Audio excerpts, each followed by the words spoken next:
મહત્વના સમાચાર સામે આવી રહ્યા છે સુરતથી। સુરતના વરાછા ખાતે હત્યાનો ભેદ ઉકેલાયો છે। સુરતથી સમાચાર સામે આવી રહ્યા છે। વરાછામાં થયેલ હત્યાનો ભેદ ઉકેલાયો છે। સુવા બાબતે થઈ હતી મારામારી, ત્યારે દેવ આશિષ બહેરા અને શ્યામલાલની થઈ હતી બબાલ તેવી માહિતી હાલ પ્રકાશમાં આવી રહી છે। તો શ્યામલાલે દેવાશિષને ચપ્પુના ઘા ઝીકી હત્યા કરી છે। દેવાશિષ બહેરા અને શ્યામલાલની બબાલ થઈ હતી, ત્યારે શ્યામલાલે દેવાશિષને ચપ્પુના ઘા ઝીકી તેની હત્યા કરી હતી। ત્યારે શ્યામલાલ હત્યા કરી ફરાર થઈ ગયો હતો। તો પોલીસે કિરણ ચોક પાસેથી હત્યારા શ્યામલાલની ધરપકડ કરી છે। તો સમગ્ર માહિતી સામે આવી રહી છે સુરતથી। વરાછામાં થયેલ હત્યાનો ભેદ ઉકેલાયો છે। સુવા બાબતે થઈ હતી મારામારી, દેવ આશિષ બહેરા અને શ્યામલાલની બબાલ થઈ હતી, ત્યારે શ્યામલાલે દેવાશિષને ચપ્પુના ઘા ઝીકી હત્યા કરી હતી।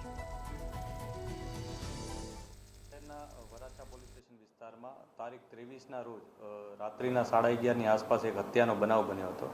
આ હત્યાના બનાવમાં હકીકત એ મુજબ છે કે ભોગ બનનાર તરીકે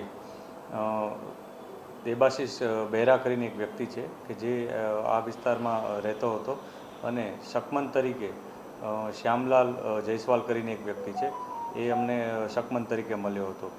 જેમાં પ્રાથમિક માહિતી એ મુજબ હતી કે આ બંને વચ્ચે ત્યાં સુવા બાબતે, ફૂટપાથની બાજુમાં સુવા બાબતે ઝઘડો થયો હતો, અને આ ઝઘડામાં જે આરોપી છે શ્યામલાલ જયસ્વાલ, એણે ભોગ બનનાર દેવાશિષ બહેરાને ચપ્પુના ઘા મારી અને તેનું મૃત્યુ નિપજાવ્યું હતું। આ સમગ્ર બનાવમાં પોલીસ પાસે શરૂઆતમાં ફક્ત એક નામ જ હતું આરોપી શકમન તરીકે, જેનું નામ શ્યામલાલ હતું।